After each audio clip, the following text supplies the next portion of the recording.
I care that we are honest about what we don't understand and the limits of our methods and the limits of our frameworks. That to me is what's important.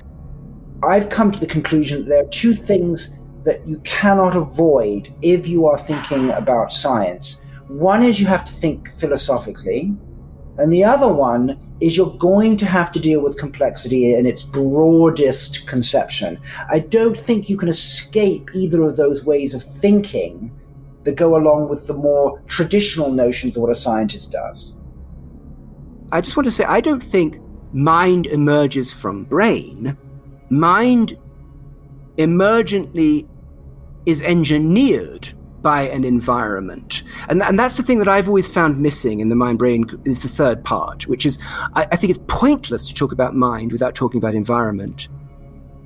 There seems to be a trade-off between collecting data versus actually slowing down and having a think.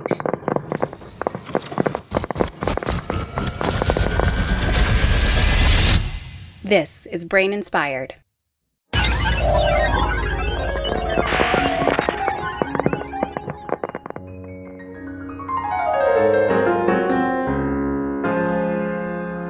Hey everyone, I'm Paul Middlebrooks, and those were the voices of two brothers, David and John Krakauer. I've had John on before.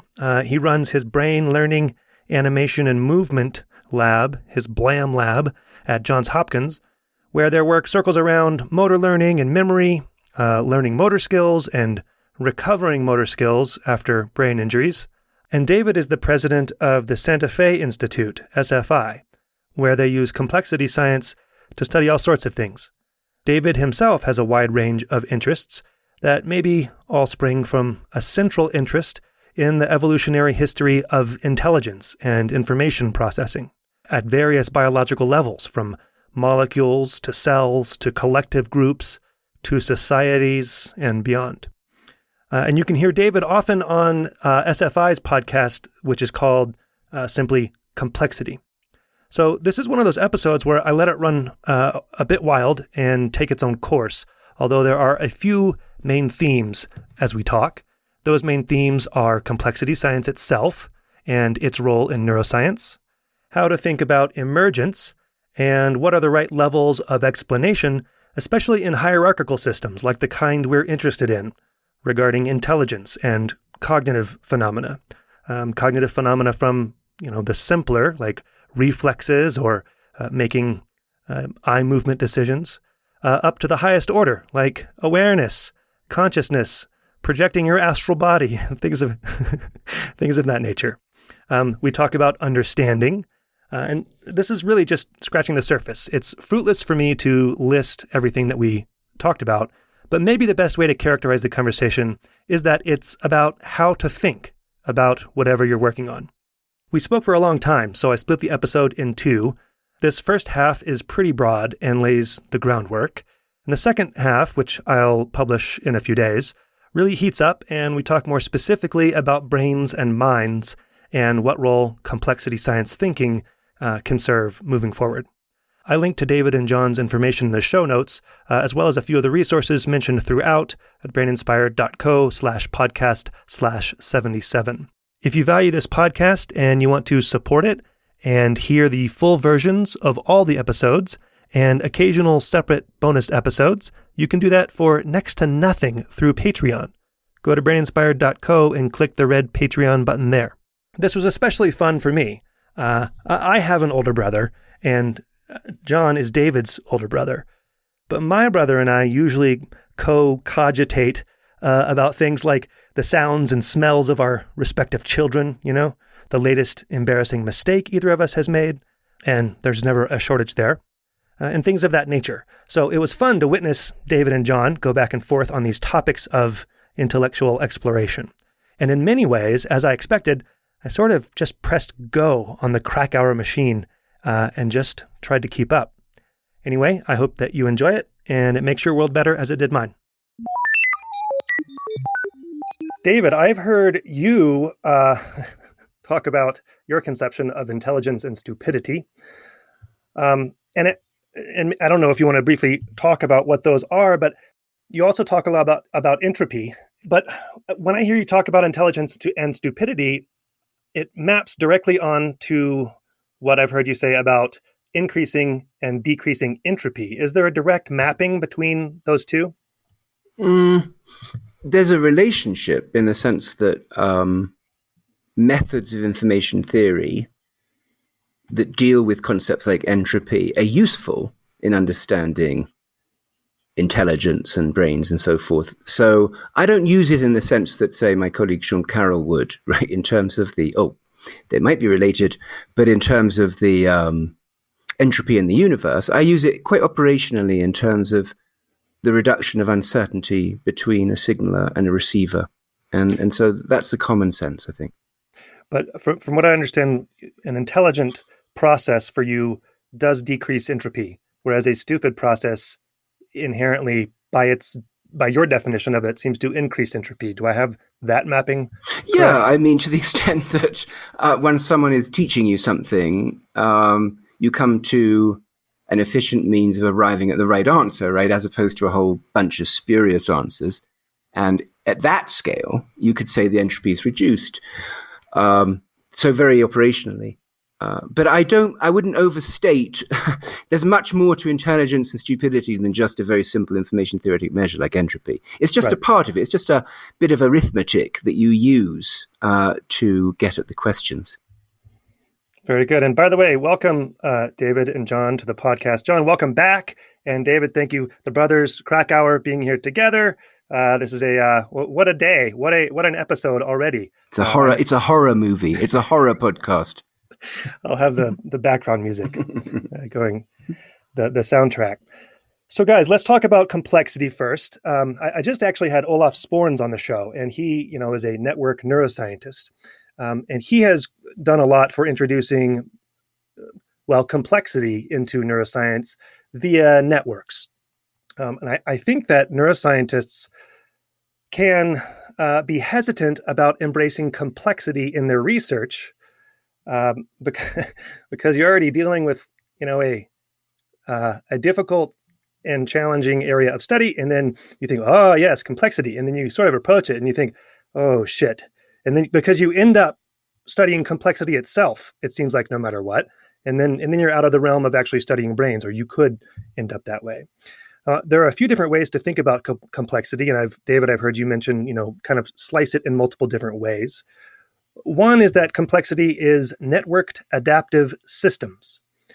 And so there are two words there. Network is one of them. And I had Olaf on and we talked all about that. And adaptive is another one. So it strikes me that all complex systems are both networks and adaptive by this definition here. And it strikes me there are networks that are not complex because they're not adaptive. So for instance, a spider web or something. I don't know if you'd call that adaptive, but you could consider a recross a node, for instance. And that's not adaptive. Are there adaptive systems that are not complex, though? Are there adaptive systems that aren't network? You wouldn't consider a network. Yeah. And by the way, both of you just jump in because these are all questions for both of you. Yeah. So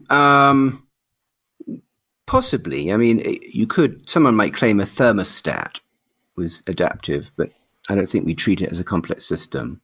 I mean, there's a way of making this really simple, right?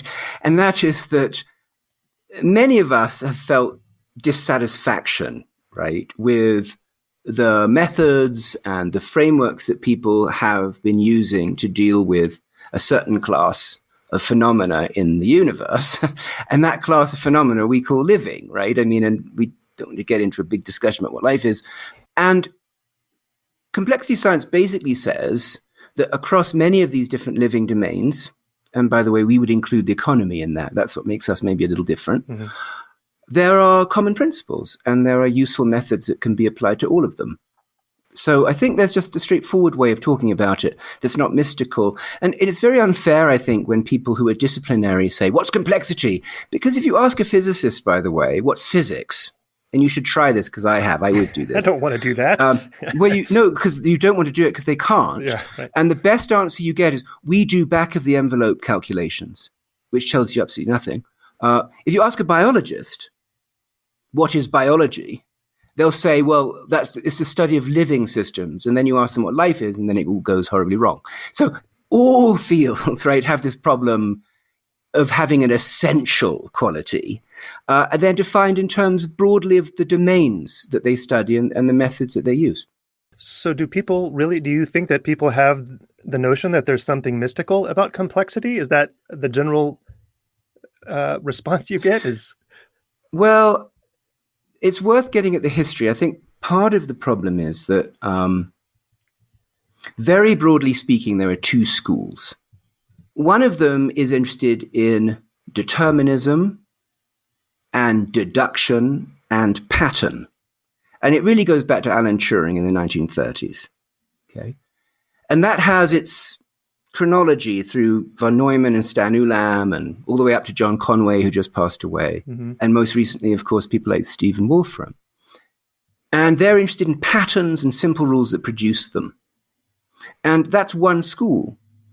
It doesn't have much to do with the adaptive world, right? It's not really natural science. It's a kind of logic that uses computation and mathematics. Right. There's another school, which is very much what the Santa Fe Institute is, and it's interested in randomness, empiricism, more interested in induction, and universality. And for that reason, we were interested in economies and history and brains and genomes right from the beginning. And those three elements are critical. In particular, how laws, natural laws or contingent laws, evolved regularities, exploit randomness to create function. That's why information theory is important. And that's what we do. We're looking for these constraints, if you like, or physical principles through which noise is filtered to produce things which have regularities that might be universal, meaning that we'll find patterns in the brain that resemble patterns in culture. And that's our style of complexity science.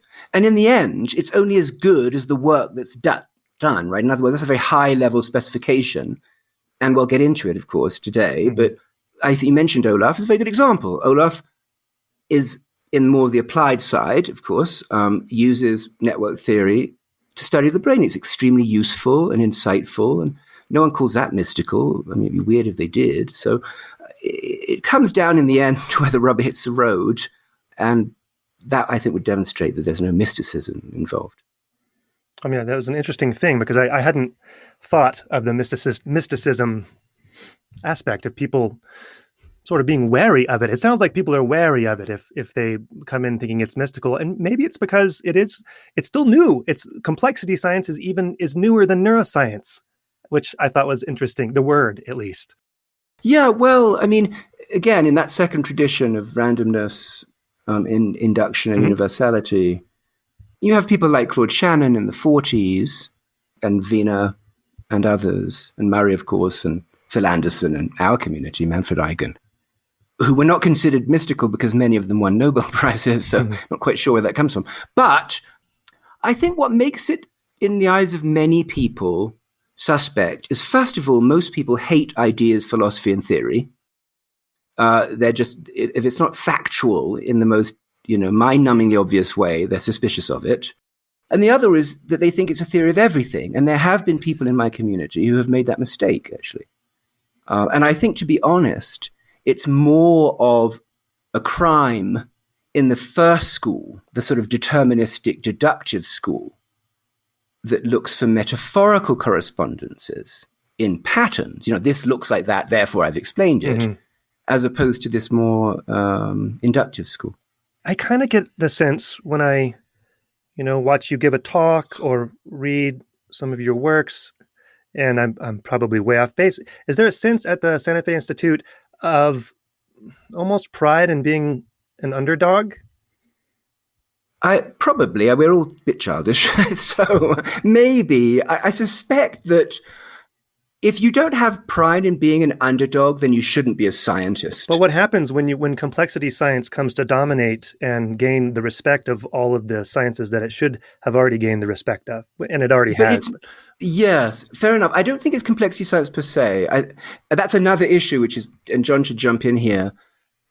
There are personality traits that are correlated with new science. I mean, Mavericks is one entire section of one of the recent books of a collection of SFI people that you put together. Yeah, no, you're absolutely right. No, you're right. And I think that I do believe it's true that there are personality types that are drawn to novel frameworks. They're not made uncomfortable by them.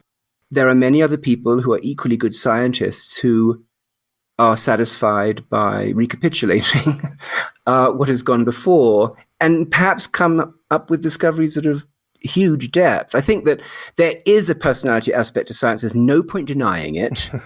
People were obsessed with Albert Einstein's hairstyle. They were obsessed with Richard Feynman's brushing his teeth with his own urine. We shouldn't deny it. It just shouldn't be confused with the quality of the work. John, I don't remember if I don't know if you told me this last time you were on or if this was offline, but I think that you mentioned that David finally sort of pulled you in and convinced you that that what you do is complexity science, or I don't know if he drew you in further and convinced you that what you do is complexity science, or convinced you that you should come more toward the complexity science side of things. Maybe you can untangle that. Yeah, I mean, I definitely think that there are moments where I find myself in my own work rediscovering for myself things that I could have just gotten a quick update about if I'd just spoken to David in the first place. In other words, that I think he sort of kindly allows me to think that I'm thinking new thoughts when in fact all that's happened is that I'm beginning to see the light that has always shone from the top of that hill in Santa Fe. And also I think David, I'm trying to remember now when he talked about what complexity is, it's really about hierarchical systems, levels of explanation, coarse graining. In other words, it's not just about defining complexity. It's about recognizing that there are multiple disciplines and that there's something about the structure of knowledge, sort of the ontology of knowledge that has to be subject to a way of thinking about it. And complexity science covers, in a way, Hasok Chang, who I spoke to you about before in the philosophy of science, where he talks about going after those things that scientists in their everyday work or conceptual schemas pass by. Yeah. Right? And complexity science, I think, is the equivalent of that in so much that it addresses things that people have an inkling about. They give it a side glance, but don't really want to have to tackle directly. And I think if you become thoughtful about your subject as a scientist, I think I've come to the conclusion that there are two things that you cannot avoid if you are thinking about science. One is you have to think philosophically, and the other one is you're going to have to deal with complexity in its broadest conception. I don't think you can escape either of those ways of thinking that go along with the more traditional notions of what a scientist does. Does that make sense? Yes, I think, again, I mean, it's really important, and Paul asked that question about entropy at the beginning. I'm quite serious when I say that complexity is as broad a church as physics, right? In other words, it shouldn't be confounded with a method. And I think John's absolutely right. It's if we think about adaptive systems carefully, right, from genetics up to economies, which we do, that is what we do, then there are common principles. And moreover, you have to be able to defend and explain why it's defensible to be an economist, right? In other words, and this we'll get to it when we discuss emergence. In other words, we think it's not only acceptable, but correct to have multiple levels of description and explanation and understanding. Mm-hmm. They might not align, by the way, with the current disciplines. And that's a very interesting fact. I mean, we might have to reconfigure that space. It might be that there's only 2 things or there are 10 things. But John's right. It's an approach to understand this domain of matter that exhibits purpose at multiple scales and an exploration of the kinds of ideas that work best at each of those scales. Mm-hmm. And so it's a very broad church. I think that's very important. And it's basically agnostic with respect to methods, correct? Well, yes and no. It's interesting. I did another interview on this, and Yes and no. I mean, where we get a little upset, I mean, look, we're having this conversation now in a period of huge trauma in this country. And many of my colleagues are involved in writing down mathematical models for epidemics. Mm-hmm.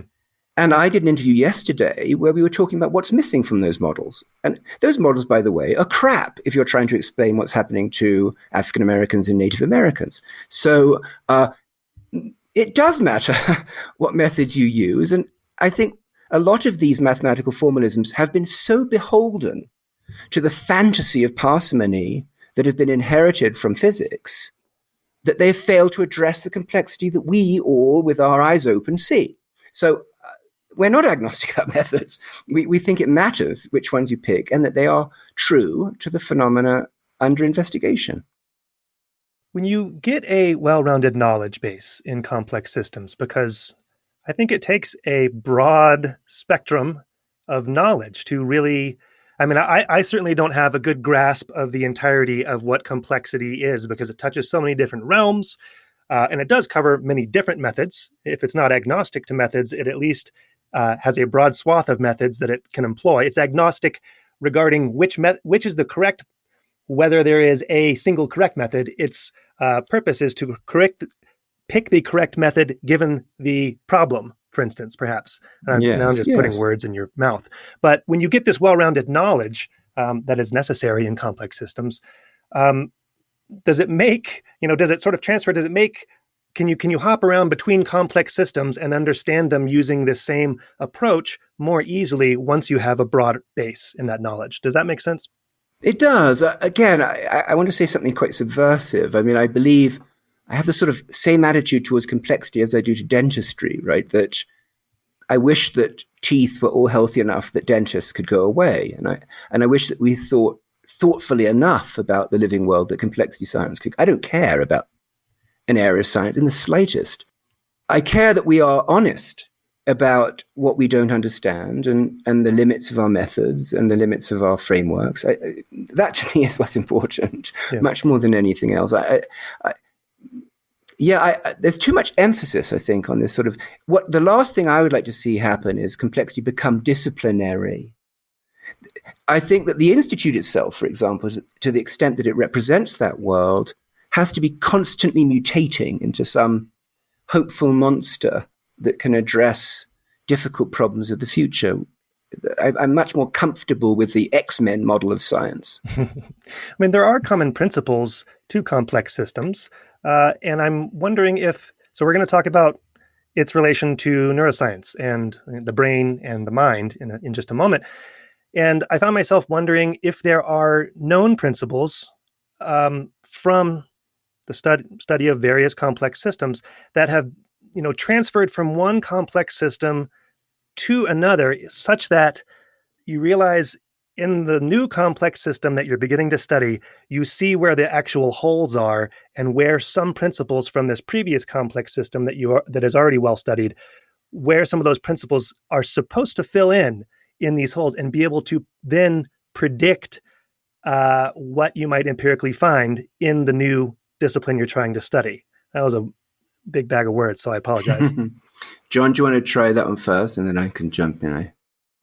I don't think I can be authoritative enough about another area outside of neuroscience to know whether it will lead to some savings in the way we apply it to neuroscience because we've learned it in others. I have to believe that when it comes to physics, whether it's, condensed matter physics, solid state physics, and what's been learned about, hierarchical systems and emergence in physics, I must believe that the physicists could be of huge value to us when it comes to thinking about these things. So Phil Anderson, who just died, and the way he thought about the disciplines and the way he used examples from physics and superconductance, I find it extremely informative. In other words, effective theories in physics, and how they can be hived off to some degree from their hierarchical position. And those are all hugely valuable ideas that I think neuroscience would benefit from. But I certainly have. So all of that, emergence, what's it called? This disciplinary fragmentation that is ontological, that Anderson talks about psychology and economics and biology, and he believes those are real disciplines, right? He has it in his paper, right? So we must learn from the physicists, I would say. But maybe, I don't know what David has to say about that, but I say. Yeah. Well, I wouldn't give the physicists too much credit. So I feel that... It's okay, they'll just take it. No, I know. Well, look, I'm some kind of mutant. I'm surrounded by this. I feel that there's another way of thinking about it, right? That nonlinear dynamics, right? It's you can't really do any modern science without doing some nonlinear dynamics. You can't really do modern science without doing information theory.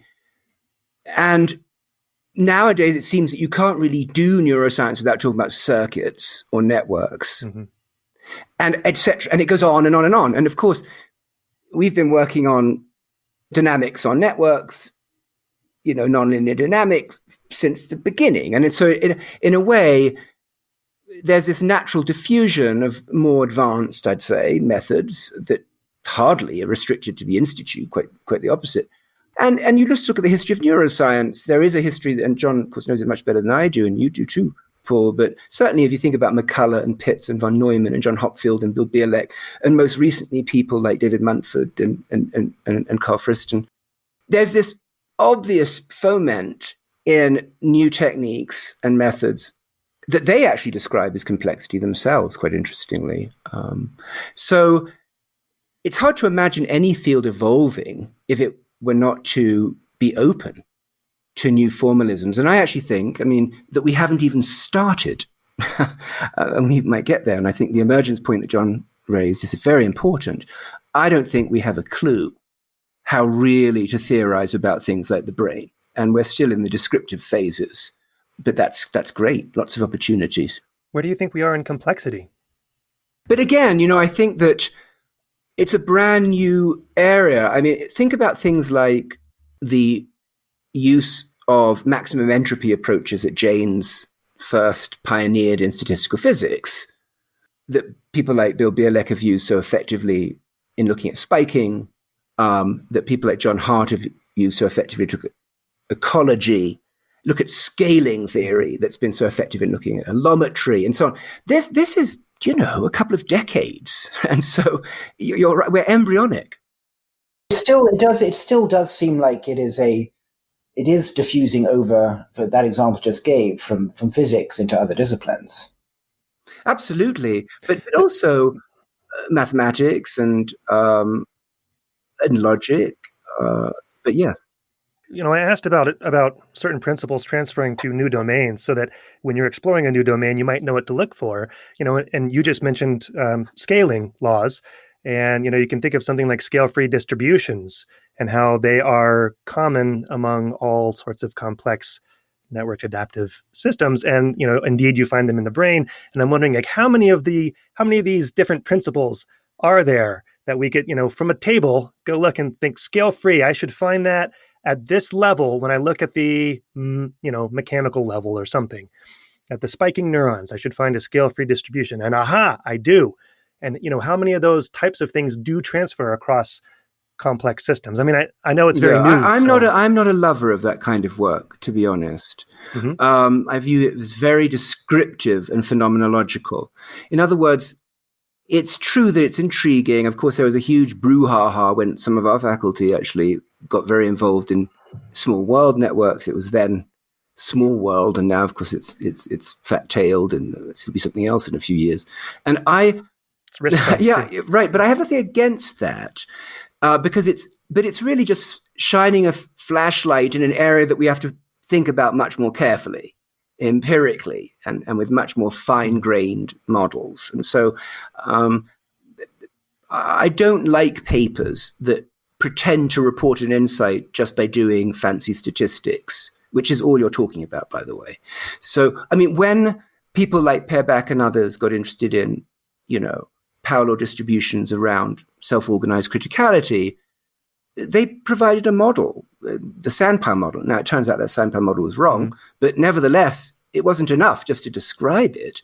So I think that's some of that what tends to give complexity a bad name because it's a bit superficial. It's where you begin and then you go and do some real experiments or generate some real theory. I mean, it's somewhat analogous. You talked about Olaf and, Danny Bassett, who, there are a lot of these metrics that can be applied to brain data. But sort of to what David said, they tend to be very atheoretical. In other words, you get a lot of descriptors of the connectivity, but unless you have a question to ask, well, why should it be this versus this? It's a beginning. And, Danny herself has sort of admitted, how does one go beyond increasingly sophisticated descriptive statistics of networks to something that begins to sound like an explanation of something? But you have to open the bag and see what's in the bag before you can theorize about all those things. But I just want to make the point, and, Danny is like John is one of our professors. And I spent I know her very well. But I would say that Dan is a great example of someone who did precisely that. I mean, she said, look, there's some tantalizing statistical evidence. Now let's go in there and do control theory and do some experiments and do good science. I mean, there's nothing surprising about that. I think if you stop at the level of phenomenology, at worst, it's numerology. It's just finding patterns that are meaningless because they fall out of some very simple central limit theorem. So, oh, wow, I found all these Gaussians. Yeah, well, of course you have, because we know what happens when you add up random variables. And I think that we have to go further. And I think a large part of what's happening in complexity science, that is that community of researchers interested in these adaptive networks, have been doing just that. I mean, there's been a siren call for more theory in neuroscience now for, I don't know, a decade. I don't know when it really started to gain volume, but the pushback to that would be, yes, of course we need more theory, but we also, we're just seeing data. So it's, you could think that it's jumping the gun and expecting too much, but we do need more. Anytime I ask anyone that question, it's always, yes, we need more everything. Is the answer. But how about we need more thinking? Okay, well, let's start thinking. So, but I mean, what do you mean by that? Because thinking to me means theory. Not necessarily, not at all. In fact, no, I don't feel that way.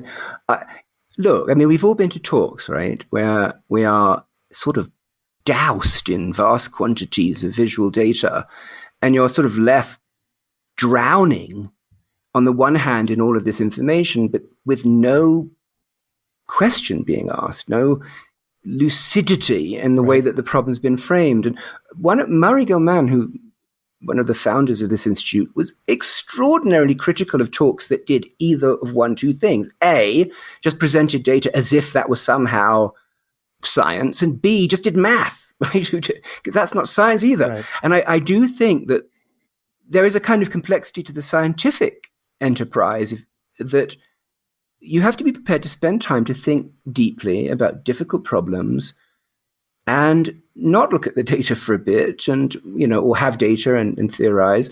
It's sort of laziness, I think. And it goes into this whole sort of machine-based science that you just take the human out of the loop. And I think just thinking carefully and collaboratively for a long time without a paper in mind is a very good idea. There is a trade-off. In other words, there's a wonderful book called James Bridle called New Dark Age, where he gives a very bleak description of the world that we're currently in. But he gives beautiful examples of how utterly useless surveillance is, right? So now there's all these cameras and all this data, right? And it doesn't work. It doesn't prevent anything, right? So in other words, there seems to be a trade-off between collecting data versus actually slowing down and having a think, right? And so, yes, you can say, look, send out all your hounds, have pluralism in the way that you do science, okay? But don't say that when really it's an excuse to never really give a critical, subversive talk ever. And I think I'm trying to remember, it was at a Gordon conference, right? The last one. And I gave a talk, I think it was. And I can't remember, someone said to me, John, that's a very different kind of talk to what I'm used to hearing. You're like, No, thank but you. it's actually very interesting because I don't think that way anymore because I feel, well, that's the way I give talks and I think that's the way they should be given. But it's extremely interesting. He said, usually people show their data, right? And it showed data, but he says but he wasn't saying that I didn't show data, but he said, that's it. And it's very difficult to grasp the context. What's at stake? Why does this matter? How does it relate more broadly? It's as though none of that matters. Now, of course, you could always say that they could, if they'd wanted to, they could give all that context. But actually, I'm not so sure, right? Because synthesis is not something that is in any way taught or promoted. And so, of course, you can get into sort of discussions about what counts as thinking, but you kind of know it when you see it, and you detect more often than not that it seems to be absent.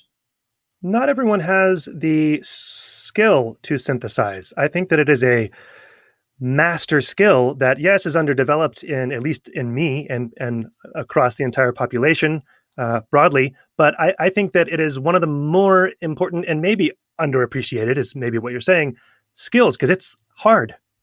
And it's also about, I was reading Oliver Sacks's essay on Darwin when he came back and his botanical experiments on orchids, right? It's an incredible essay. And what that essay exudes is the insatiable curiosity machine that Darwin was, right? And it's just like he was a scientist out of every pore, right? He's just getting down onto the lawn to sort of look at the orchids. And I mean, it's just this kind of question-asking curiosity and experiment in one's head as well as literally. And just that essay by Sacks on Darwin had more science in it than I've experienced at most talks. Now, I don't know what that thing is necessarily, but you want that back. But so there's a disciplined patience that comes along with that, at least with Darwin and perhaps Sacks. I mean, is that part of the special mix? Yeah, it's an interesting question. I don't want to keep us away from some of these deeper scientific questions. Sure. But I don't think we can avoid recognizing that the industrialization of science, the sort of the penetration of thought by economic considerations and the obsession with citations and H indices, you can't imagine that doesn't compromise the quality of the enterprise. Of course. Right. And I think that what John is describing, I don't think Oliver Sacks gave a shit about a citation. I don't think he would even know the word. He probably thought it was an aircraft or something. So I think that and I think that's important for everyone to bear in mind, that it's a complexity problem, right? Culture, the economy bears on how we reason and the way in which we produce science. And it would be nice and perhaps a bit idealistic if we could return to communities that were slightly less obsessed with the weight of paper and more interested in the quality of the concepts. Well, that's what SFI is fundamentally as well. Well, it wants correct? to be. I mean, it fails very often, but it wants to be. And certainly from my point of view, supporting an institute like this, I'm absolutely committed to that and would go to the cross for that. But on the other hand, we live in this world that has these perverted values. We had a meeting at SFI where these two worlds collided, Paul, last year, where I very much felt like it was like the fable of the stork and the fox, where they invite each other over and then it's impossible to eat the other's food because it's the wrong utensil, right? And I felt that was a meeting held last year on the brain, actually, at SFI, where these two kind of ways of trying to talk about a subject went up against each other. And I'm not actually trying to be, sort of bitchy for the sake of it. It was really quite stark to see the discomfort in two very different ways of talking about the same subject. Wanting to be more broad, more abstract, maybe a little bit more formal, trying to sort of look across different areas versus let's stick to the data, let's know what we know. I mean, it was very stark. Now, again, one shouldn't say that there's one type of science only, but neuroscience, I think, would benefit greatly from relaxing a bit and going for a walk and thinking things through across disciplines rather than this mad rush towards publication and data collection, and substituting whatever science is, which is another hard thing to define, with all its ancillary subjects, whether it's statistics or, do you see? It's like we're trying to do everything other than the science itself. I mean, that's an institutional problem. There's a lot of pressure on people to publish. Do you guys know your H-index?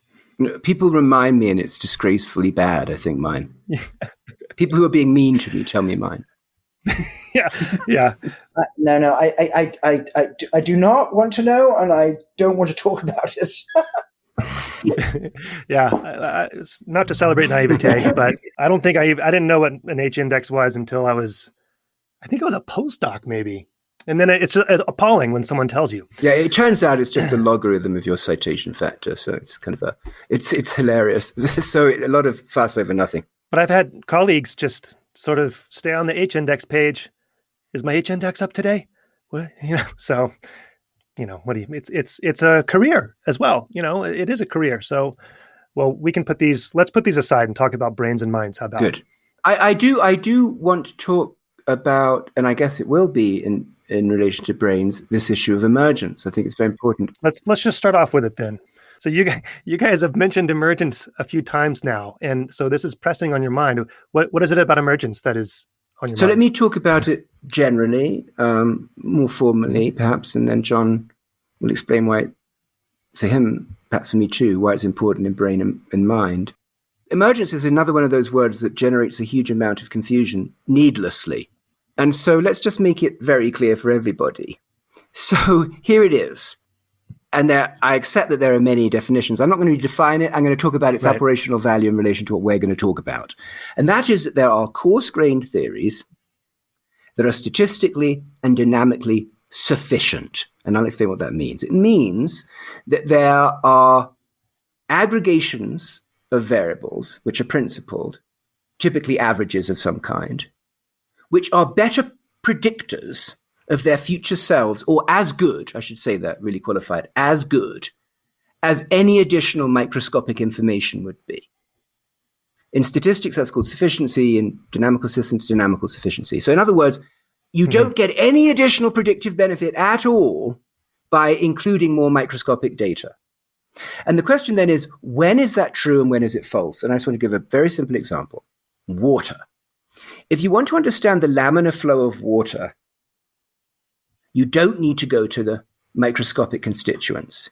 You just have Newton's second law, F equals ma, applied to a fluid. It's called the Navier-Stokes equation, and it deals with macroscopic observations and measurements, density, pressure, viscosity. Okay? If you want to understand the boiling point of water, that theory is useless.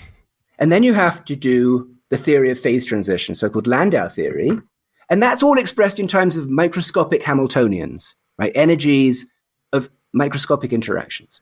So according to what you care about, you use either the effective theory, the average theory, Navier-Stokes, that is not improved at all by including the microscopic, or you need the microscopic to explain the property of boiling of water. And the reason it really matters is because the macroscopic theory has huge advantages. First of all, it's computable. So it's completely positivistic, this remark. You can't do it with any computer the size of the universe if you wanted to include all the microscopic detail. So that's just practical. Right. Learnability when it comes to the brain, right? In other words, there are so many free parameters in the microscopic description that you'd never learn them, right? So there's a learnability constraint, which is analogous to the computability constraint. And the most interesting one is the observability point, which is you wouldn't know what macroscopic property you need a microscopic description to describe. In other words, unless you had it first. And so that's a much more difficult one. It's a very top-down concept that you can't get to the macroscopic from the microscopic. You have to have an observable prior. So those are very practical reasons why it matters, above and beyond the concepts of sufficiency. So I just want you to put that in the background. Is this all fundamentally due to the fact that, you don't have, if you did have a computer the size, you would need a computer the size of the universe, because otherwise I mean, you have to simulate things at the microscopic level to eventually actually understand them, and you physically, practically cannot do that. Yeah, you practically aren't doing it. It would be absurd. I mean, just the example I like to give is mathematics, right? So mathematicians prove theorems. Just go to a math journal, look at the great mathematicians, pick Poincaré, Grothendieck. You pick your favorite. Nowhere will you find any reference to psychological states of mind, firing patterns of neurons, dopamine receptors, electrons, neutrons, or quarks. It's not considered important, and it's not, right? Because at the level of a mathematical proof, mathematics is sufficient. Furthermore, right, it would be incomputable and non-computable from the point of view of the atomic structure. You wouldn't know what to observe, and it would be fundamentally non-learnable as a discipline. So it's moot to me. Emergence is a fact, and the question then is whether you're dealing with the laminar flow of water or the boiling point of water. And I think that's really the interesting question when you do have to go down a level. And for many of the systems that we study, I'm not sure we know.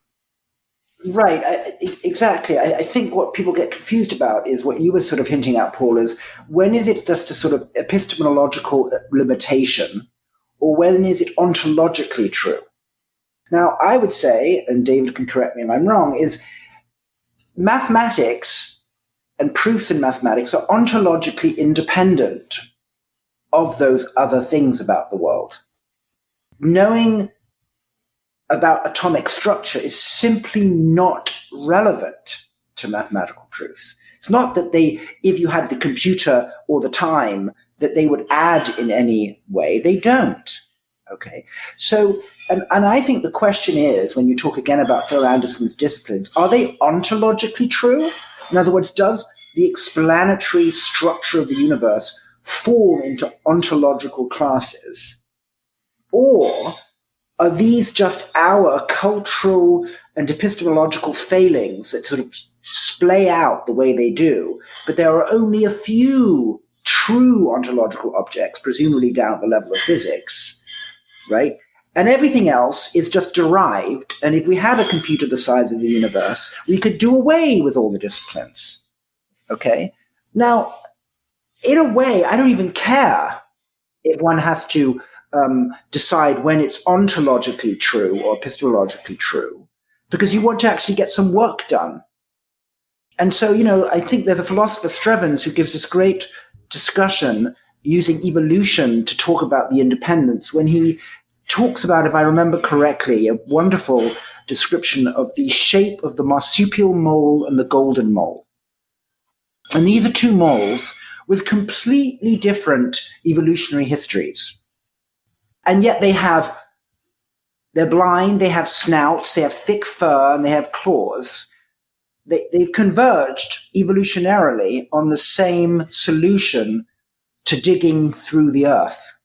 Okay. And that's the explanation for their body shape. It's adaptive to the environment they live in. Now, it would be very odd if you were to say, I need to explain these two moles by going into their developmental history or not, or where did they come from? In fact, you'd be detracting from the actual explanation, going into details which will be different because they have completely different stories evolutionarily. Doesn't that depend on what satisfies you as an explanation? You want to know why they have the shape that they have, and the question you're asking is that contrastive question, right? It would be very odd to say that explanation at that level of contrast, why do they have the same body shape? You see, and I think I think to go down lower, it wouldn't add very much, other than unless you wanted to say, why can't they both have a whirring rotor instead? Okay, but that's a different question. Why can't they have a whirring screw? Yeah, that's about constraints and what's available. That to me sounds a little bit like the boiling point of water. Why couldn't they have some other structure to drill through the earth with? But if you want to know why they share that body shape, given biological constraints, that's enough. It's adaptive to going through the earth. Well, I do think it's interesting. Every question is susceptible to both forms of inquiry. And if John were to look at those moles, he'd find that under the surface, they both had pentadactyl limbs, as do dolphins and whales, right?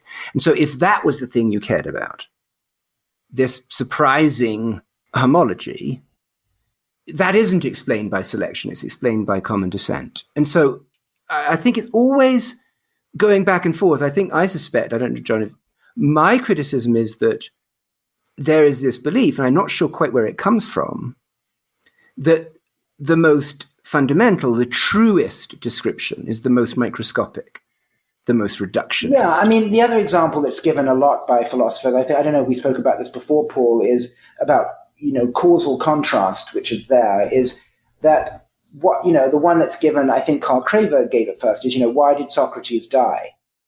Right? And, somebody might say, well, Socrates died because he was condemned to death by the Athenian authorities for corrupting youth.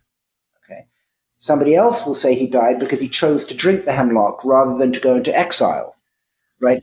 Well, I thought it was a Caesar analogy. He died by metal spike in his chest versus the Senate. Yes, but, anyway, right. Or then you can say, yeah. well, it's because he drank hemlock rather than English breakfast tea. And then you can say, well, hemlock operates on a certain part of your body. Now, the point is they're all ontologically equal in terms of their efficacy as explanations. But neuroscientists, to the point that David made, will think that if you can work out the mechanism by which the hemlock makes you stop breathing, that's the best explanation for the death of Socrates. And it just isn't. Right? And I think that's the point, is that there's this strange belief in neuroscience that there's a foundational privileged causal contrast, and that everything else will ultimately devolve to that causal contrast. And that's the odd thing. Whereas physicists are absolutely fine having Navier-Stokes equation for fluid dynamics versus having phase transitions for my work, and say that those are just different regimes of explanation. Isn't ontology fundamentally out of our reach, though? I don't think so. You can be Kantian. I know where you're going, but here's the nice thing, right? Which is that it has to do with degeneracy, that whilst it's true that our representation of the world might not be identical. I mean, I should explain what that means, by the way. So I just have to formalize these things because John and I argue about these all the time. I want to make sure I'm being clear. Say it's some structure X, we would call Y a representation of X if Y is the image of X under some structure preserving map. Okay? And so think about, retinotopic maps or motor sensory homunculi. They're all Ys, right? And they lose information in X, but they preserve some structural feature of X, some geometric, some topological.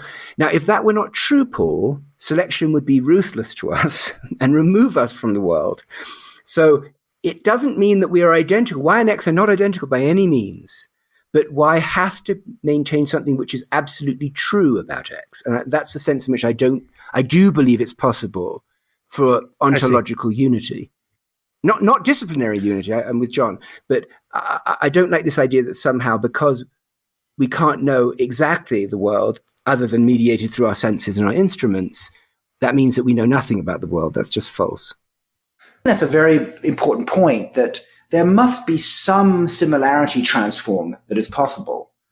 Because if there weren't, I mean, that's what's so nice, I think, about Strevens's mole example, is it's what evolution is working on. It's almost an example that evolution has given to us, right? That it's actually converged on this body shape to burrow through the earth, right? It's sort of demonstrating to us that there is something ontological that it's operating on, because otherwise there would be no survival, right? So in other words, we have to believe that a mapping is that what David, I think, is saying is there has to be some mapping. Right? Of course. There has to be. Mm-hmm. So this kind of comes around, and we're going way off course, which is totally fine with me. But this kind of comes around to David Deutsch's, to me, it kind of comes around to David Deutsch's conception of what explanation is. I don't know if you guys are familiar, but it's along the lines that explanation is just the latest thing that's hardest to remove, and a better explanation is harder to remove as the explanation. And between the epistemology and the ontology that we're talking about, David, you're saying that there must be some truth if there's a mapping that does adhere over time between X and Y. And I might be misunderstanding what ontology is, but then I would say that we only have epistemic access to that and not ontological access. No, I understand. But again, this is the critical point about this sort of structure preserver. This mathematicians call these homomorphisms and things. The critical point is, I'm much more optimistic in some sense, because whilst it's true what you say, by definition, we are instruments that make measurements. Yeah. It's epistemology. Everything is, right?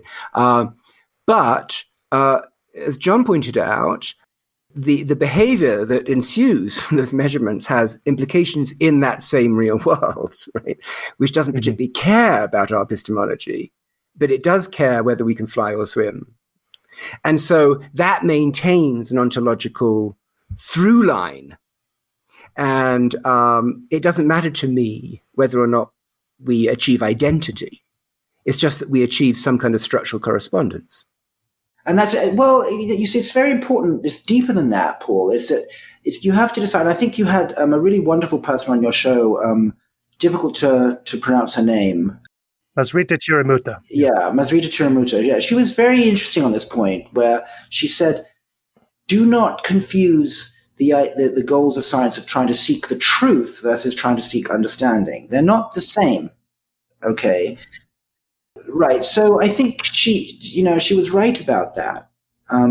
It gets a little bit, which we'll get to later, about a piece that David wrote recently, is that there's probably a sort of veracity understanding trade-off.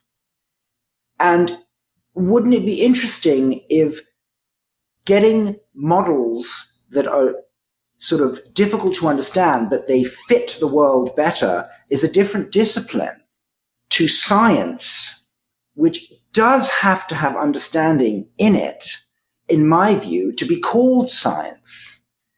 But there may be another discipline that may be closer, be a better fit to the world, but will be opaque to us. And so if science is going to have anything to do with who the people we've been discussing so far, then I think understanding must feature in it. Otherwise, I think I'll just give it another name. Well, this is an issue.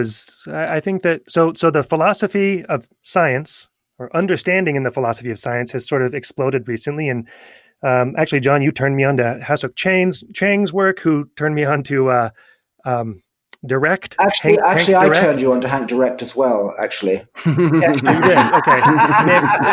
It's all, yeah. But that's fine. I'm very glad. And actually, he was mentioned in that podcast too.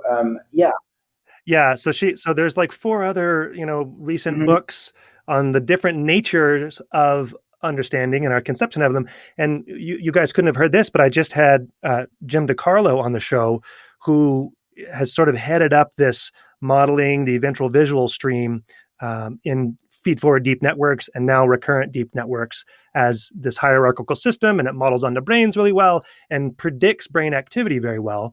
And now he's controlling brain activity using the models to generate images to control neural activity in the brain by presenting the stimulus to the subject. And his conception of control, which was fun because he's very excited about this, he sees control and prediction as the same thing, which is understanding. Yeah, I know Jim, and he's fantastic. But that's a complete and utter cop-out. I mean, he's basically decided that if you can do control and prediction, that would be the new understanding 2.0, a new kind. Sure. Yeah. I mean, if you want to give this new name, but it's much more interesting to me about what Direct and others say, and, in line with what Feynman and many others have said, is that you need to have an intelligible theory to build explanatory models of the phenomenon, and then you should be able to do intuitive work with that intelligible theory to generate explanatory models to explain the physical phenomena. And if you don't do that, right, and it's the Dirac idea that we discussed last time I was on, which you should be able to see the implications of the equations without having to go through the full derivation. You can do intuitive work.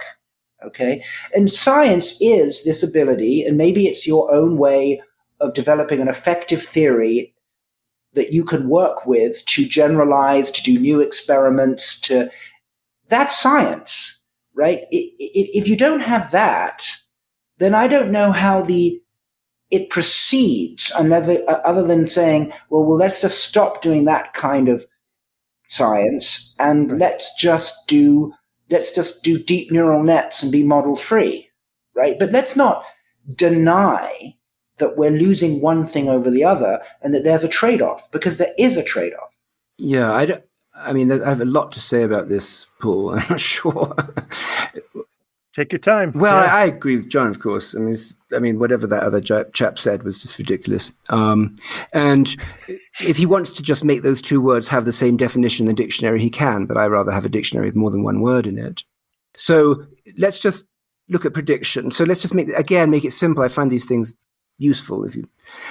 So prediction is very simple. It's just getting an input-output relation correct out of sample. That's a prediction.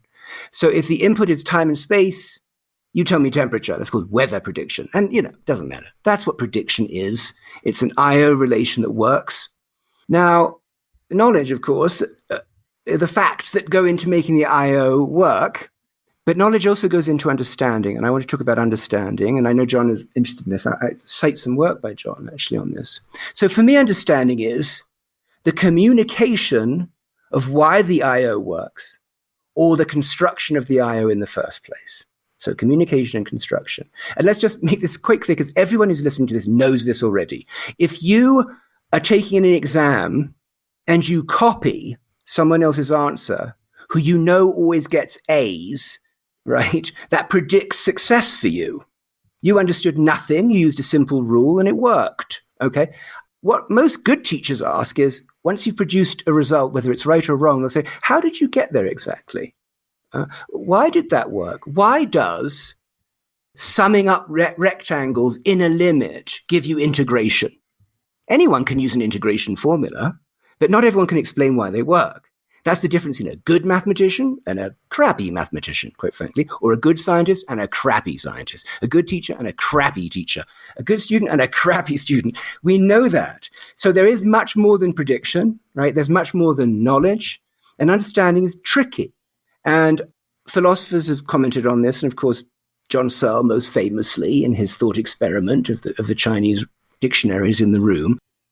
And that's been of great interest to me, and there's a lot to be said about this. I think John Searle gets a lot wrong. And I do want to mention something John has done and my thinking on this topic. So again, understanding goes beyond the I/O map. It goes to the explanation for why it works or how you construct one in the first place. And just one thing on that before, David, I think it's not to knock, obviously, people like Jim DeCarlo and all the people who build these impenetrable, I/O networks, right? And their understanding finds other places to land. How do you build the cost function? How do you play with the architecture? What is the learning rule? There are other places where people show great understanding. But the thing itself, can I explain the performance of this system? They admit that they can't. Now, that's fine. But don't, because that's true, say I'm no longer going to consider that a problem, that I can't understand that piece. Okay? You just live with it. Now, we'll get on a little bit longer to what I think is the solution to that problem, because I'm not completely satisfied that you should just go, when it comes to deep neural nets, it's over-parameterized. We'll never understand why it's this way versus that way in terms of the connection strengths. And therefore, let's just fall back on having known what the cost function is, having known what the learning rule is, and just accept that at asymptote, it learns it. Well, so that what you just said was put forward as the beginnings. We can't understand things yet. So let's start with learning algorithms and objective functions. But we have to be careful that's not what, I don't know your previous speaker, but that's not what you communicated. He said that. No. So this is a different topic. Prediction is understanding, which is patently false.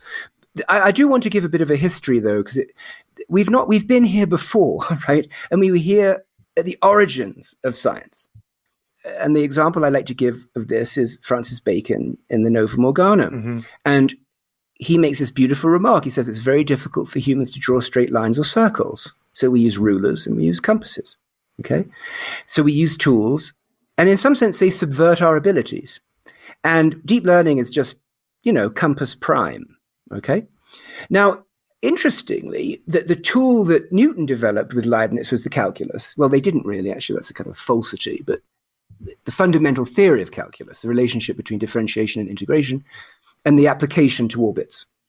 And it's quite interesting if you read the Principia, which I have not, but read reviews of it, or summaries of it. It's quite interesting that the method of fluxions, which was Newton's name for the first derivative of space with respect to time, right, of velocity, was not in it. He actually, when he wrote it, it was too arcane and he was too paranoid to actually disclose his discoveries. He actually presents his results geometrically because they were better understood than his new methods. So Newton felt that just predicting using his methods was not sufficient. He wanted people to understand why his theory of gravity could reproduce Kepler's 3 laws, and he did it geometrically. Now, when he went on to discuss the inverse square law, Huygens hated it because it was non-mechanistic. It wasn't understandable. It posited action at a distance, and then Newton turned around and said, hypothesis non-fingo, it's good enough. It predicts really well. Why should I have to do that too? Descartes hated it and came up with his theory of vortices, which was much more mechanistic, which didn't work. So right there, in the early days of the revolution, was a theory that was predictive. The author chose to present it in terms of a method that people could understand geometrically, more familiar with that, but was criticized for being sufficiently mechanistic and only too predictive by people like Huygens. And then there was a suggested alternative. So that then continued into its limit with quantum mechanics and what we now know as the Copenhagen school, where people like Bohr and Pauli and Heisenberg disavowed any intuitive understanding of the physical world. They hated it and replaced purely predictive mathematics. And the famous expression of that position was from David Mermin when he said, shut up and calculate. Don't even bother. Right. Now, so physics has this tradition. It's no different from what's going on now in neuroscience and machine learning. And it generated endless discussion back and forth. And now, as of today, there's a return to fundamentals of quantum mechanics where people are trying to provide, as John said, an understanding for why these methods work. Murray Gell-Mann, my colleague here, Jim Hartle at Santa Barbara, couldn't stand this. They wanted to provide a comprehensible theory, as Einstein had and as Schrödinger had. So this seems to be a quite universal feature of the scientific enterprise, that there are those who tend to favor predictive efficacy, even if it forfeits intuition, and those who don't like that and feel that the humanistic aspect of science, the creative aspect of science, requires understanding. Are they both necessary for progress? I think they are. I think they are. And I think what, if anything, John might be saying, and certainly I would be saying, is that the extraordinary power of predictive frameworks in the face of complex phenomena that have very high dimension, we could talk about that, makes this much more complicated to argue. Right? In other words, there's something about a complex phenomena that is so much easier to predict than understand, that side of the equation, if you like, gets differentially weighted. And that's a bit of a problem. But only via simulation, though, right? No, in other words, if the nice thing about fundamental physics, right, is that you could have your cake and eat it, right? So you could say, I'm going to predict, with this theory to 100 decimal places, and I can write down on one page the equations which generate that solution, right? Which human brains can pass. Mm-hmm. But when it comes to predicting market trading or the spiking of that particular neuron, unfortunately, it looks as if the representation of the structure, this Y thing, is a very, very high rank, right? And that has lent itself in the short term to the utilitarian school, which says either prediction is understanding, which is kind of silly, or we don't care about understanding because you could never accomplish it. Yeah, I mean, I think that's absolutely true. I mean, it goes back to the question before, this is exactly, I was looking into this quite a lot, and Direct actually has a whole chapter in chapter 7 of his book on exactly what David's talking about with quantum mechanics, the sort of Schrödinger equations and the wave function being something that people could do intuitive work and picture with, versus Heisenberg's matrix mechanics being just churning out the numbers, right? So it's absolutely true that we've been here before. And again, it speaks to the parochialism of neuroscientists, that they just don't sort of look out their own discipline for the most part. But I do think it's true that one criticism that has occurred is some people have said, well, the reason why we've had understandable neuroscience for quite a while is that we made such simple experiments that it was the simplicity of our experiments that sort of reined in the multidimensionality that David's talking about. And as soon as you started going into the real world and with more naturalistic experiments, it got hopelessly complicated, right? It wasn't just one bar in a dark room. It was complex images, movies, things like that. Okay. And, you had Yuri Hassan on, right, who very much made this point that it's just not right to consider the human brain trying to overtly model the world. It just has so many neurons. It has so many parameters. It can just do direct fit. Okay. And that it gets to the epistemological era of doing simple experiments that require representations that lead to understanding, when in fact, you have this ability to fit the world, and you fit so much in the course of your life that everything is interpolation. Okay? You only really need what David was saying, sort of out of sample. If your training set was so small that the probability of you having discovered what you're going to discover in the rest of your life is not present in the original training set. Okay? So there is a sense, not just that there's an option, but maybe it's true that for the most part, because there's no overt representation, we shouldn't come up with an intuitive understanding and just accept that you're fitting. And I think he gave the example of evolution, right? That it locally optimizes, but it's not going to predict what the next species is going to look like, right? It's not like you're going to predict what the next creature's morphology will be within constraints. So let's just do interpolation with vast sampling and loads of parameters. Okay. But interestingly enough, he fell short of cognition, right? He admits that cognition isn't understood that way. And it's very interesting that, You mean how that maps onto mind? It doesn't work for mind. He admits that. That's what, right? And Jeffrey Hinton actually says that the last thing that will yield when it comes to AI is cognition.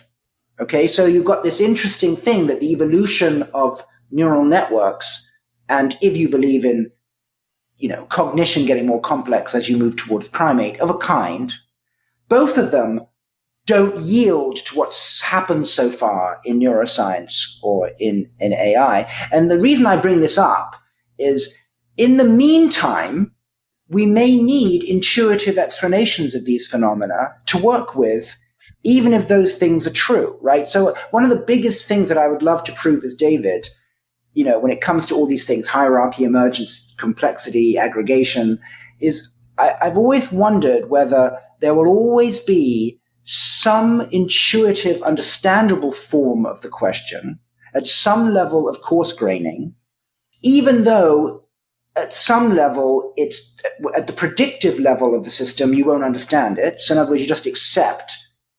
But there will be another way to talk about the phenomenon that will yield to more intuitive explanations. Okay? So you can have your matrix mechanics, but there'll always be a wave mechanics way of talking about it as well.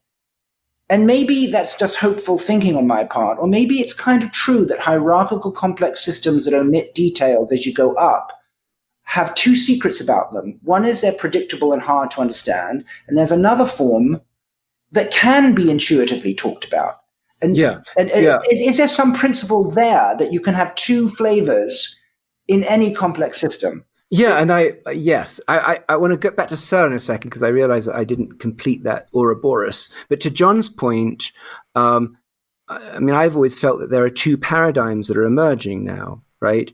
There's the fine-grained paradigms of prediction that have these very high-dimensional phenomena that are somewhat incompressible, right? And so they don't lend themselves to these intuitive frameworks. But then there are the coarse-grained paradigms of understanding, right? And a good example of that, just to bring it to neural networks, I think John mentioned this, is, look, we know how reinforcement learning works. AlphaGo 0 has a very, very simple learning rule, right? And that's the level at which understanding tends to operate in that case, which is we have as a community, and DeepMind and their colleagues, come to understand that there's a very simple kind of learning rule that can train these very large, elaborate structures. And however, the elaborate structure, once consolidated, is opaque. And I think it's true. I think that understanding of complex systems might be a little bit like the learning bit, and the prediction is done by the structure that's learned. I mean, that's very much the lily crap and curding position, right? That they said, look, you can write on half a page the reinforcement learning rule, right, and the objective function, right, and maybe that's. I don't actually fully agree with that. I actually think that there are psychological terms that can be used to explain phenomena that neurally are too complicated. Yeah, I agree with that too. So I just wanted to make a point. I think that's right. I think the theory of scale that my colleagues here have been developing, Geoffrey West and others, are a good example of these coarse-grained frameworks that also do extraordinary prediction, coarse-grained prediction. And what John is suggesting, I think, which I think is correct and demonstrably correct in some domains, is that not only there is this kind of theory like the learning theory, which is a theory that can be understood to train a network, but there might even be a coarse-grained theory of how the network works. And that's interesting. And there's been a lot of it, as you know. I mean, people got very interested. And I very much believe that. I mean, I think that's what I think. I think that cognitive neuroscience and psychology is, the way, William James wrote his entire book, right, to find all the disciplines. It gets back to what we discussed at the beginning. Are these disciplines ontological or are they epistemological? And I'm just saying that wouldn't it be interesting if psychological terms just happen to be the correct coarse graining to discuss the performance of systems that at the neural level are opaque? Would that be more interesting than if they weren't? I'm saying that it doesn't surprise me that there are, as David said, averaged out objects that you can think with. And I'll give you an example just to be very neuroscience. When you look at what Mark Churchill and Krishna Shenoy have done, where they've, looked at motor planning and motor execution as a trajectory through a state space. Mm-hmm. Right? So they're basically, it's very interesting. David's talked about the fact that neural networks and dynamical systems, they have an intimate relationship to each other. There are dynamical neural networks, right? But It's interesting that when you look at the work that's now very in fashion right now in science, where you take millions of neurons and you do dimensionality reduction, and then you look at a trajectory through a subspace. The dynamical systems approach. But what's interesting, but it's very much about what the Schrödinger-Heisenberg thing is that, or Feynman diagrams, right? What Feynman diagrams were another visualization tool that allowed people to have intuitions. Okay, so if you talk to Mark Churchill, I remember him saying to me as an aside, I've started to look at so many of these trajectories through these, state spaces. He can see them. That he actually thinks with them. And so it's very interesting that these are derived objects from neural data, thousands, if not millions of neurons. But if you asked him, do I need to know the connectivity of each of these neurons? Of course not. And in fact, it has to be not the case, because in any given animal, you're going to see very similar trajectories, but they don't have one-to-one correspondence of their neurons. So the invariance happens at a level above those details, and you can think at the level of that invariance. Yeah, I'll give you a good example of that, actually, from totally parallel domain, and that's computer programming. And the great genius of computer programming is Donald Knuth, who wrote about computer programming languages and many, many other things, and makes the point that computer programming languages are the interface between the machine and human understanding, human reason. They're not a tool for programming. You can use machine code for that, right? You could write an assembler. No one writes in assembler, right? Everyone writes in Fortran or C++ or Python or whatever, or Go or whatever your favorite language is. And there's no debate in the computer science community about the value of using high-level programming languages. There's no kind of machine code zealot who says that the only way to really understand is to write in ones and zeros. You'd be a lunatic. And so I think it's the same thing. I'm sure, well, there probably is. But I think that's the same thing, is that, our high-level psychological, cognitive, literary, mythological abstractions stand in relation to reality as high-level programming languages stand in relation to circuits. They allow us to not only understand them better, but program them better, to control them better. I don't see why that's even controversial. I mean, just to that point, I think sometimes this is the heart of the matter, is it's not that there's hierarchical organization of a computer or a nervous system just so that we can understand it better or program it better. It's actually for itself to control itself better. In other words, the nervous system has its hierarchical structure because that's the way you have to organize a complex system. In other words, the nature of the commands that go out of motor cortex versus premotor cortex are very different in terms of their details. The type of detail required at the level of the spinal cord in terms of, temporal and spatial dynamics isn't present higher up the hierarchy. You omit details so that control, as David said, is easier. Yeah, we call this system self-observation.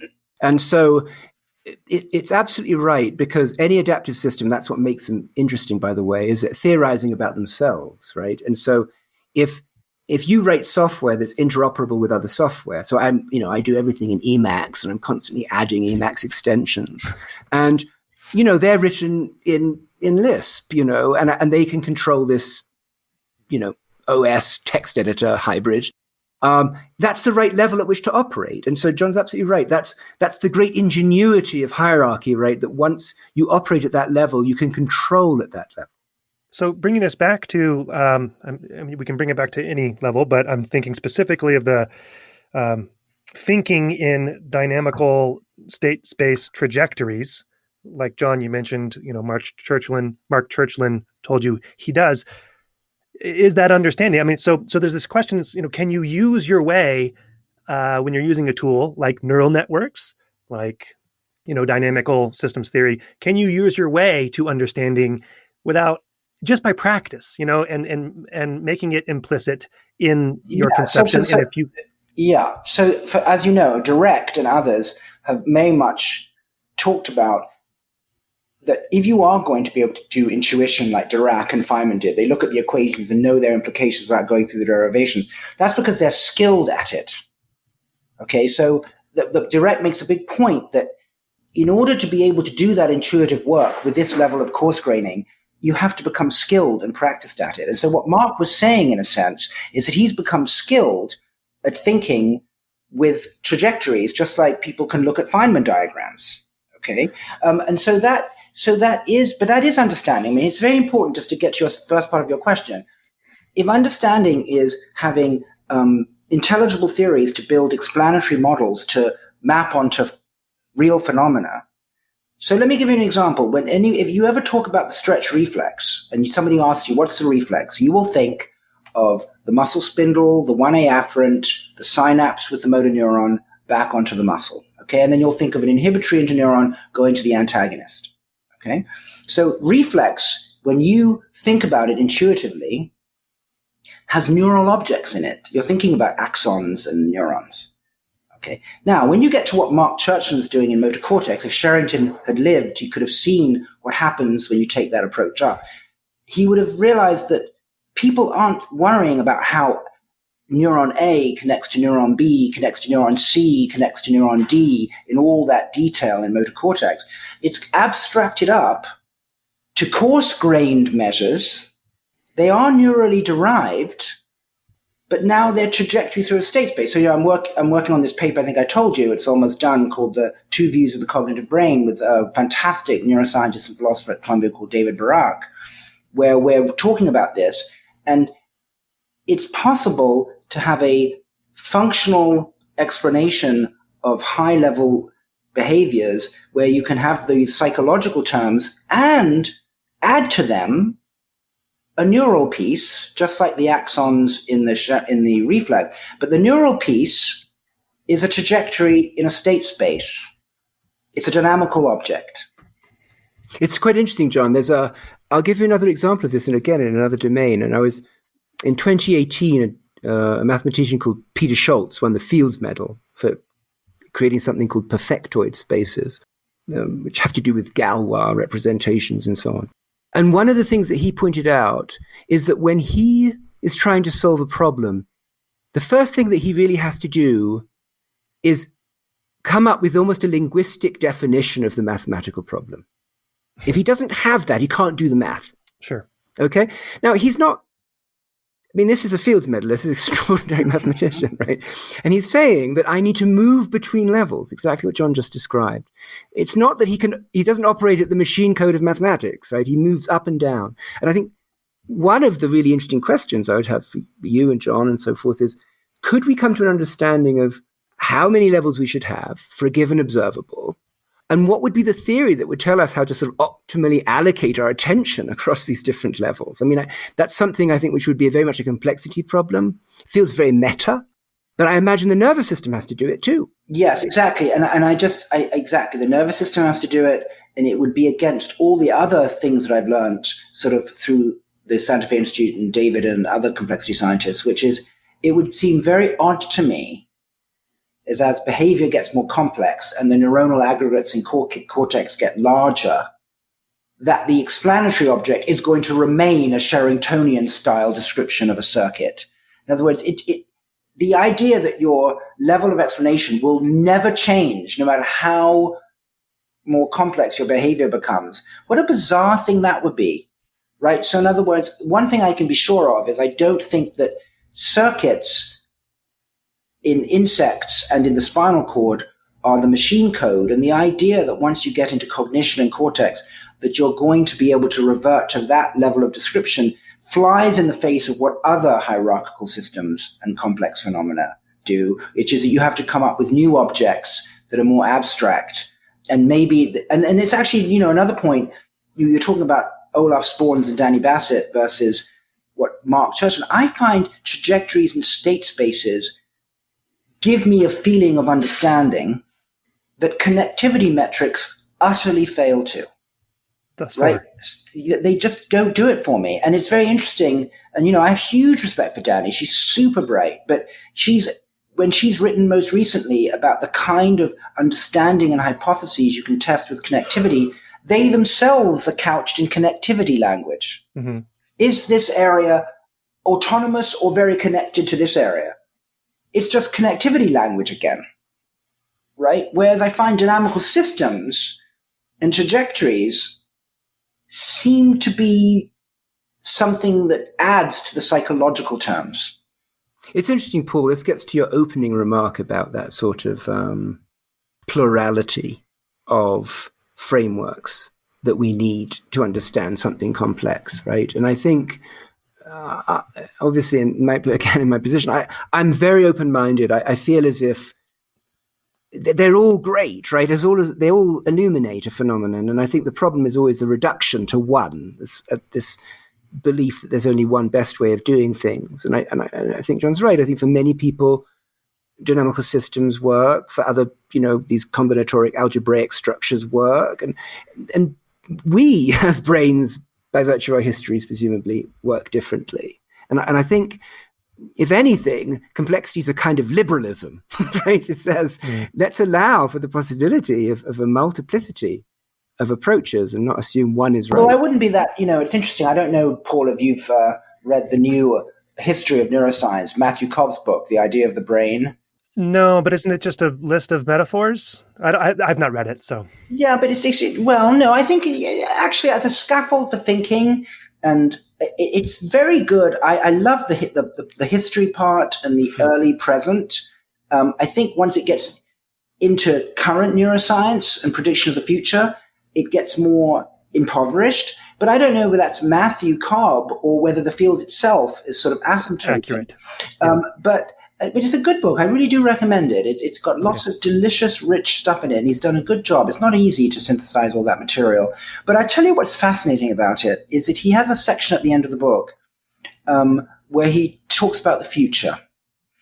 And it's very interesting that he begins by talking about emergence, but then drops it like a bad smell, right? It's like, well, I think he says something like emergence is that unsatisfactory explanation before we get to the real explanation, right? And then he moves on to where he feels like the real progress we made is let's get back down to the circuits and the neurons themselves. Let's study cognition in a fly where we have the sort of Sherringtonian connectivity map. And then we'll do some sort of extrapolation to cognition in humans. In other words, you see this tension in the field between not really wanting to talk about coarse graining and psychological terms and derived measures and saying, surely we can avoid that awful fate for our field by going into a fly or a worm where we can have the same level of connectivity, detail, and intuition as we did for the stretch reflex. But now we can apply that understanding to something that we call cognition, and then somehow extrapolate from that higher up the neuroaxis. In other words, you see that there's this tension that just won't go away. Okay, that's it for part 1. Part 2 will pick up right where we left off here, with just a little bit of overlap to remind you about the latest bits that we were talking about. See you then.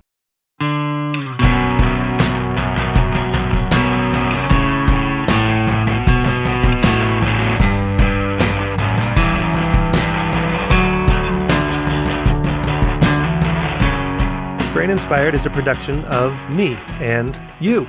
I don't do advertisements. You can support the show through Patreon for a trifling amount and get access to the full versions of all the episodes, plus bonus episodes that focus more on the cultural side but still have science. Go to braininspired.co and find the red Patreon button there. To get in touch with me, email paul@braininspired.co. The music you hear is by The New Year.